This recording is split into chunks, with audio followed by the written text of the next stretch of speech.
The mission statement when you all opened these doors 50 years ago was what? The point was that we would have a place for those students who were not going to college. And so we had those courses like machine shop, industrial sewing, auto mechanics, welding.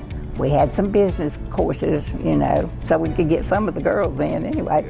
And then graphics and drafting, small engine repair, masonry, and building construction, and horticulture. And so during the 25 years that you were here, how did you see the program from its infancy to 25 years later when you retired? What was the biggest change you saw come over this place?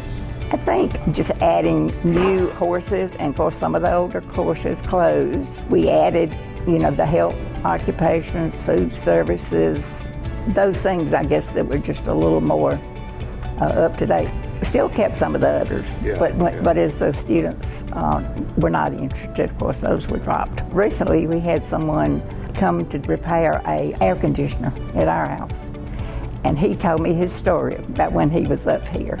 And he now had his own business and was doing so well. And not long ago, after we added the nursing program, I had a nurse at the hospital. He told me, about taking the nursing and all. I loved that. I just thought it was so great.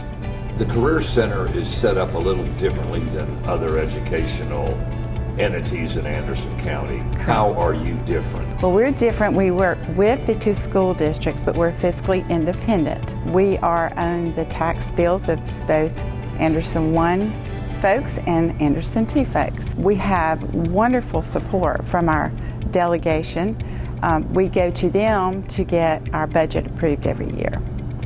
And we're the only school that I know of in South Carolina that is set up in that exact way. There are other career centers, but they're not set up the way we are. We have so many more students now, which means more teachers. We have more equipment. The equipment is more expensive because of the high-tech programs that we have here. The community was huge because of the support that industry gives us. And you could see that. You could see that in not just a couple of programs, but it was throughout. I mean, at the time there was 16 programs when I came, about 1,200 students. And we had grown over the last 25 years. We started with 250 students in 13 programs.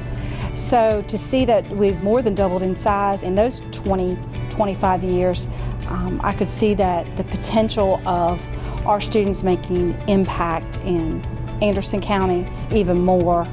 And this opportunity came up, and I was fortunate to have it, and I'm still fortunate to be here every day. We start well before the 9th grade. I mean, we start integrating our programs in elementary school. Our firefighting class does a firefighting program with kindergartners. We come in 2nd, 3rd grade and do some little activities. And in middle school, were several different events where they can come and see us. And we tour every 9th grader through our facility, and they come and see what we have and the things that we offer. We have open houses that parents and students come to. So these are things that are well before they even hit that high school age. And then in 9th grade, they come tour us. They get a chance to experience every program we have here. And at that time, they make a decision on 2 programs. So they can choose Introduction to Culinary Arts or Introduction to Auto Tech. And they take those 2 programs in the 10th grade. They figure out which one of those that they like, or figure out which ones they don't like, and maybe even take something else. And then they sign back up their 11th grade year for a 2-year program. All of our programs, but cosmetology and mechatronics and biomed, are based off of a 2-year program. We have 21 programs, right at 2,000 students. So we've grown almost doubled since I came here 25 years ago. They spend a half a day here. Students spend 9 weeks as sophomores here. In one class they can choose, or if their schedule allows us, to take a second 9 weeks, and they come here in the morning for that. Then they go back to their home high school for lunch and for their academic courses in the afternoon. Juniors come also in the morning, but they just come second semester for all semester. They come in the morning, they go back to their home high school for lunch and their academics, and then seniors come here in the afternoons. And they come all year, and they have their morning at their home high school with their academics and lunch. You know, our ultimate goal is to get them to graduate high school. You know, if we can get them a certification along the way, or a job, or even the direction of what they don't want to do, all of that's a win for us. So we start with job shadows and internships in their sophomore and junior years, and we try to give every student an opportunity to spend at least a couple of days in industry, up to about 2 weeks. And then after that, we just kind of individually have the job and the student, and we just match it up and hopefully make that connection. I really think Anderson 1 and 2 feeds us great kids, and I think without their support, we can't be who we are.